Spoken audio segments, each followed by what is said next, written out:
Have you ever found yourself lying awake at night, staring at the ceiling, wondering why you feel so tired even though you barely left the house? Or maybe you've spent years putting everyone else first, your children, your spouse, your friends, only to realize that when you need help, the room is a little too quiet. It's a hard truth to face, but it happens to more people than you'd think. Especially in our later years, when we finally have a moment to reflect, we often start to question the ways we've given ourselves away in the name of kindness. You see, kindness is beautiful. It's a gift. But when it becomes a habit that drains you, physically, emotionally, and even spiritually, it's no longer a virtue. It becomes a burden. That might sound strange coming from someone who believes in doing good, but there's a difference between being kind and being consumed by it. And that's what we're going to talk about today. In this video, we're going to explore how kindness, if left unchecked, can quietly ruin your life. It sounds dramatic, but for many people over 60, this lesson hits close to home. We'll take a closer look at how to be kind without losing ourselves, drawing on timeless wisdom that reminds us of the importance of balance. Because at this stage of life, your peace of mind is not just important, it's sacred. Let me ask you something. Have you ever heard the saying, "Don't set yourself on fire to keep someone else warm"? It's a powerful image, isn't it? But it perfectly captures what too many of us have done for years. We've stretched ourselves thin to be the good parent, the loyal friend, the generous neighbor. And while the people around us may have benefited, we've often paid the price with our health, our happiness, and sometimes even our identity. Imagine this. You're always the one picking up the phone, always saying yes to every favor, every ride to the store, every emotional vent session that leaves you feeling like an empty glass. And the worst part?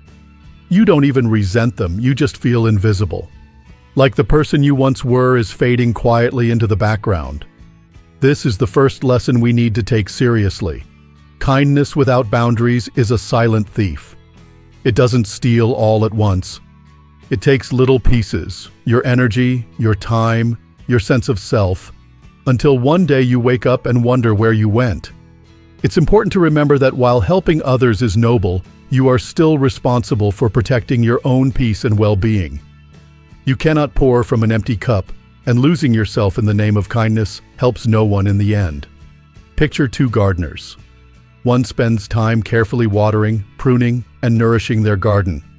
It grows, blooms, and even produces more than they need, so they share the extra with neighbors. The other gardener, however, runs from yard to yard helping everyone else. They forget to water their own soil, and over time, their garden withers. It's not because they're bad people. It's because they forgot that they too deserve care. This is where wisdom steps in. It doesn't ask us to stop being generous. It invites us to give in a way that's sustainable. To pause and ask, can I give right now without harming myself? That simple question can save your sanity. It can also strengthen your relationships. When you give from overflow instead of obligation, you offer something purer, something that comes from love, not exhaustion. Now let's talk about something we don't like to admit. Many of us have learned that kindness is supposed to be returned. We help a friend, we expect they'll help us back. We show up for our children, we hope they'll be there for us in our later years. But life doesn't always work that way, does it? And that brings us to another lesson that hits hard. Kindness tied to expectations leads to heartache. Life teaches us that not everything is within our control. The truth is, we can only truly manage our own actions and intentions, not how others respond. It's natural to want gratitude, but if we base our happiness on receiving it, we set ourselves up for disappointment. Think of it like planting a tree.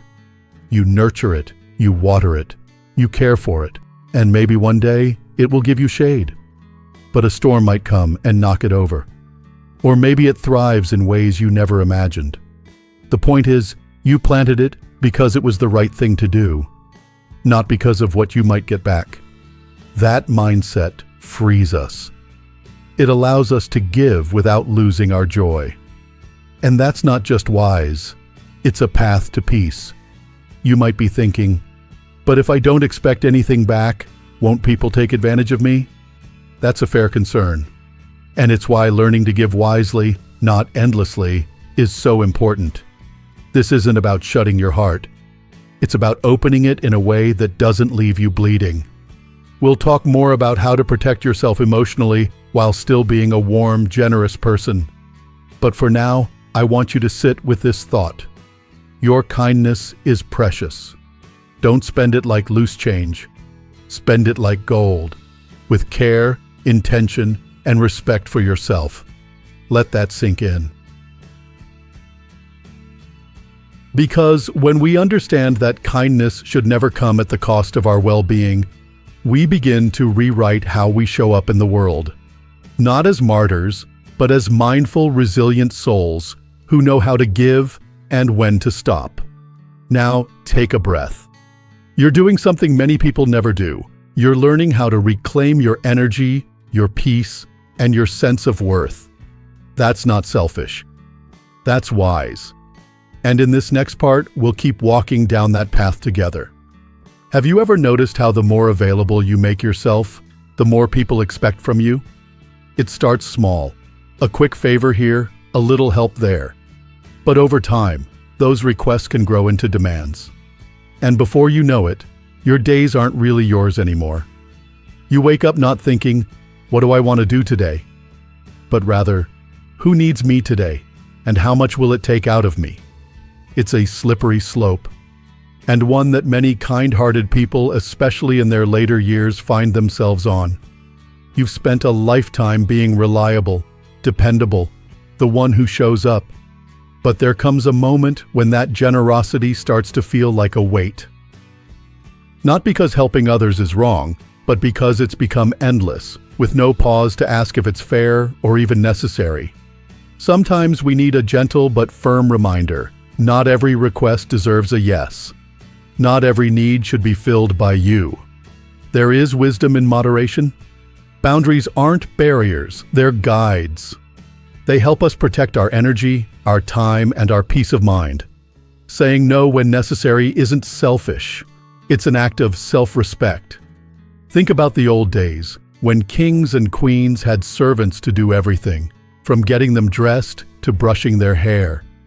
Today we don't live in castles, but that sense of entitlement hasn't disappeared. People still expect a lot. And too often we quietly accept it, because saying no feels harsh. We confuse kindness with servitude, but they're not the same. Let me share a story. In a small town, there lived a devoted mother and her adult daughter. The mother, full of love, did everything for her child, even into adulthood. She cooked, cleaned, managed her daughter's appointments, and solved her problems. All with a giving heart. But then, one day, the mother passed away, and something remarkable happened. The daughter, who had leaned on her mother for everything, began to grow. She stumbled, yes, but eventually found her own strength. It was painful, but also liberating for both of them. The mother, in her love, had unintentionally delayed her daughter's growth. That's the quiet danger of overgiving. When we do too much for others, we can end up robbing them of the chance to stand on their own. There's a powerful truth worth remembering. Each person's journey is their own. That includes our children, our friends, even our partners. It's one thing to support someone, it's another to carry them. Real love means helping others grow, not holding them up forever. And sometimes the most caring thing you can do is to step back and let them find their own strength. They begin to see you not as someone they can rely on endlessly, but as someone they need to treat with care. There's a myth that says if you're always kind, people will always love you. But in reality, being endlessly available often leads to being taken for granted. You become the one everyone turns to when they're in crisis, but they forget to invite you to the celebration. You're the helper, not the guest. The shoulder to cry on, not the one people laugh with over coffee. It's a quiet kind of loneliness, one that many people don't talk about. But if you've felt it, you know exactly what I mean. It's not just about learning how to say no. It's about learning to value your own presence, your own voice, your own place in the world. There's a line I hold close. What you think of yourself is much more important than what others think of you. That's not arrogance. That's clarity. Because when you begin to think well of yourself, when you start treating your time and energy like something sacred, others have no choice but to follow your lead. And yes, some people will fade away when you stop giving endlessly. But maybe that's a blessing. Maybe those relationships were never really about you. They were about what you could do, what you gave. And letting them go, while painful, creates space for something better. Now, don't get me wrong. Saying no isn't about shutting down or turning cold. It's about knowing when to give and when to pause, when to reach out and when to recharge. It's about living with intention. It's not about being distant. It's about being deliberate. So, how do you start? First, by paying attention to how you feel. If helping someone leaves you feeling resentful, exhausted, or invisible, it's time to check in with yourself. True kindness uplifts. It doesn't hollow you out. Second, give yourself permission to be a priority. You've spent a lifetime showing up for others. It's not selfish to show up for yourself. In fact, it might be the most generous thing you can do for you and for everyone who loves you. And finally, take note of who drains you. We all know people who seem to take and never give back. You don't have to hate them, but you do need to see them clearly. You're not here to fix them. You're here to choose wisely, to invest your time and heart where they matter most. You're not a never-ending well. You're a human being. And like any precious resource, you deserve care, respect, and replenishment. You're not alone in this. So many people reach their 60s, 70s, even 80s before they realize kindness, when poured too freely, can become a trap. But it's never too late to shift. To step into your power. To be kind, and also kind to yourself. Let that truth settle in. Not as a warning, but as an invitation. An invitation to live these next years with more intention, more peace, and more balance than ever before. There's a moment, usually quiet and unremarkable, when you realize something profound. You've spent so long being everything to everyone that you've forgotten how to simply be with yourself. Not doing, not fixing, just being. For many of us, that moment comes later in life, and it stings. Because you look around and wonder, when did I become the background character in my own story? This is why setting boundaries isn't just a life skill, it's an act of self-respect. And it's not about building walls to keep people out. It's about drawing a line in the sand and saying, this is where I stop and where I begin. It's powerful, but it's not always easy, especially when the people who once relied on your yes begin to question your no. This way of living doesn't ask us to be cold or detached. On the contrary, it encourages us to live in harmony with others. But harmony doesn't mean overextension. It means balance. It means knowing the difference between helping someone and enabling them. It means understanding that being strong doesn't always mean saying yes. Sometimes it means standing firm. There's a curious thing that happens when you begin to set these limits. People start to treat you differently. Some with more respect, others with resentment. And that's okay. Because what you're doing is clarifying something that should have been clear all along. Your time, your energy, and your emotional well-being are not endless resources. They are precious. And you have every right to protect them. Let's be honest. Being the one who always shows up might make you feel needed.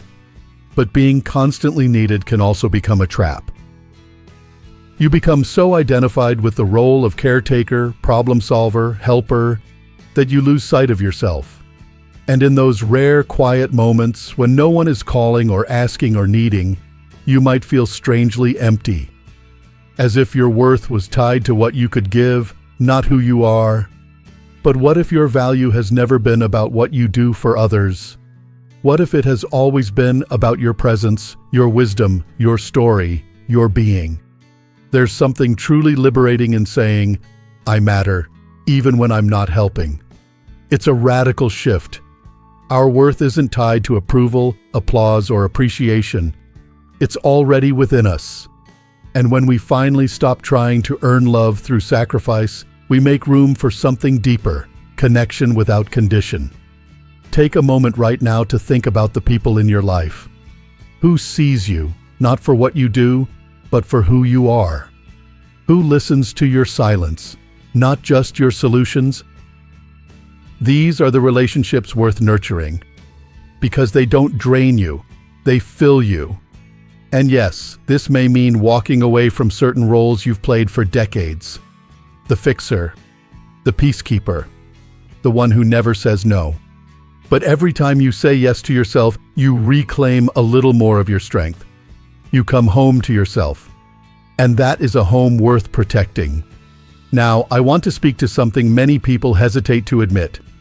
Sometimes, even with all the wisdom in the world, we fall back into old habits. We say yes when we mean no. We overextend because it feels easier than facing conflict. We go along to get along. And afterward, we feel tired, maybe even a little resentful. That's okay.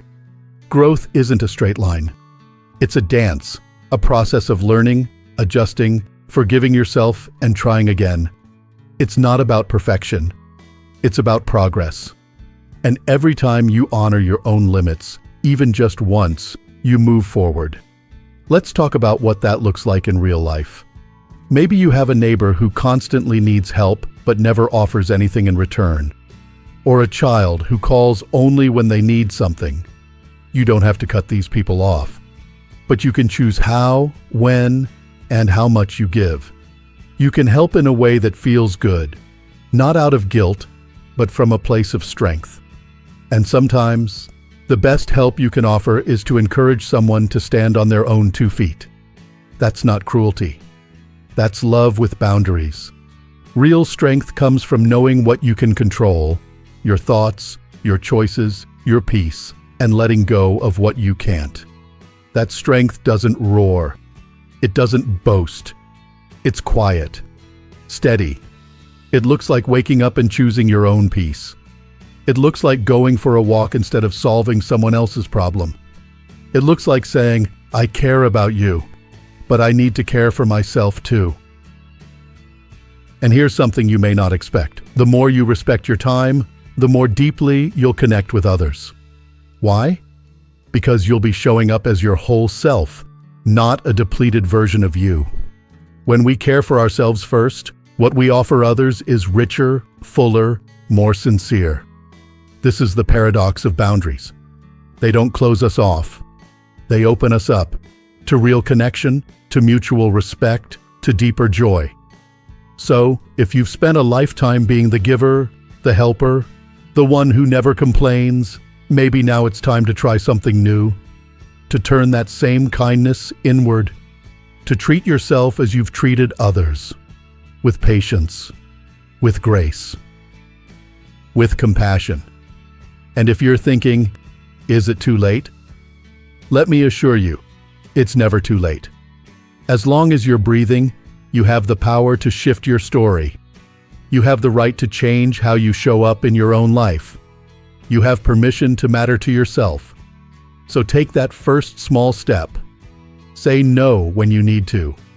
Say yes to rest. Say yes to your peace. The world will adjust. And the people who truly care, they'll adjust too. Because when you lead with calm, with clarity, with self-respect, you invite others to meet you there. You've earned this moment in life, not to give more, but to live more, to laugh more, to breathe easier, to feel lighter. Not because you've stopped caring, but because you've started caring for the one person you've so often overlooked, you. Let that truth settle into your bones. You don't have to prove your worth anymore. You never did. Now you get to simply be. And that, my friend, is enough. There's something deeply comforting about finally realizing you don't have to earn your place in the world anymore. You've lived, you've loved, you've given more than enough. And now you get to choose a life that honors that journey. A life built on intention, not obligation. A life where kindness still exists, but it no longer comes at the expense of your own well-being. That's the heart of it, not just in theory, but in practice. It's the understanding that we are the stewards of our own lives. While we can't control how others treat us, we can absolutely control how we respond, how we give, and how we protect our peace. So how do we carry this wisdom forward? By becoming more conscious of the choices we make each day. It's in the little moments, the pause before saying yes, the deep breath before offering help, the quiet check-in with yourself asking, am I doing this out of love or out of fear of being rejected? True freedom isn't about doing whatever you want. It's about doing what's right for you. That means being generous with purpose. It means showing up when it truly matters, not just because you feel like you're supposed to. It means living by your values, not someone else's expectations. And part of that freedom, perhaps the most radical part, is realizing that you're allowed to enjoy your own life. Yes, even if that means disappointing someone. Even if it means letting go of a role you've played for decades. You're allowed to prioritize peace over pleasing, joy over judgment, rest over resentment. When you choose yourself, not in a selfish way, but in a wise and grounded way, you teach others how to treat you. You show them that your time is valuable, your presence is not to be taken for granted, and your heart is not a bottomless well. Now, maybe you're wondering how to start if you've spent a lifetime doing the opposite. The answer isn't dramatic. It begins with awareness. It begins with noticing the discomfort that arises when you start setting limits. That unease is not a sign that you're doing something wrong. It's a sign that you're changing the script. And here's what's truly powerful. Every time you say no with grace, every time you make space for your own needs, every time you choose peace over performance, you're rewriting what it means to be kind. You're saying, kindness is not about self-erasure. It's about self-respect. That message is one the world desperately needs. And it starts with you. There's a story I often think about. It's about a woman in her 70s who spent years caring for everyone, her husband, her children, her church community. Always the first to show up and the last to leave. But somewhere along the way, her health began to fail. Her spirit, once so vibrant, grew dim. One day, a close friend asked her, "When was the last time you did something just for yourself?" She couldn't answer. Not because she didn't want to, but because she genuinely couldn't remember. That moment was her turning point. She started small. Morning walks, saying no to things that drained her, allowing herself to rest without guilt. Slowly, her light came back. Not because the world changed, but because she did. She finally understood. Her kindness had value only when it didn't cost her everything. You might be at a similar place. Maybe you're carrying invisible fatigue, the kind that comes not from physical labor, but from emotional overextension. Maybe you're quietly resentful or just quietly tired. If that's the case, I want you to hear this clearly. You are not here to be everyone's solution. You are here to live, to breathe, to be. It's okay to set boundaries. It's okay to rest. It's okay to be kind in a way that includes you. When you do that, something beautiful happens. You begin to fill up again. Your laughter returns. Your curiosity awakens. You might even rediscover things you've forgotten you loved. Reading, gardening, painting, sitting in silence with a warm cup of tea. These small joys become sacred again. And from that full, peaceful place, when you choose to give, it's not from obligation. It's from abundance. That's the true lesson. Not to stop giving, but to give wisely. Not to stop being kind, but to include yourself in that kindness. So if this message resonated with you, I invite you to pause today. Reflect. Ask yourself, where have I given too much? Where do I need to reclaim my energy?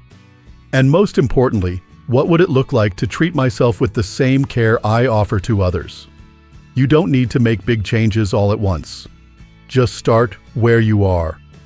Maybe it's saying no without explaining. Maybe it's going to bed a little earlier. Maybe it's asking for help for once. Each step, however small, is a declaration. I matter. My needs matter. My peace matters. And that truth? It's not just philosophical. It's practical. Because when you protect your well-being, you protect the part of you that still wants to laugh, to love, to live deeply. Even now, especially now. If this message spoke to your heart, I'd love to hear from you. Share your thoughts, your experiences, your journey. Let's remind each other that it's never too late to rewrite our story. Not with bitterness, but with wisdom, with calm, with grace. And if you found value in this, don't forget to like this video, subscribe to our channel, and share it with someone who might need to hear these words. Together, we're building a space for growth, reflection, and gentle strength, no matter our age. So here's to you, to the quiet strength you carry, to the boundaries you're learning to build, to the peace you deserve, and to the beautiful truth that it's never too late to live a life rooted in balance, guided by wisdom, and filled with the kind of kindness that doesn't just heal others, but also heals you. Here's to living your best life at any age.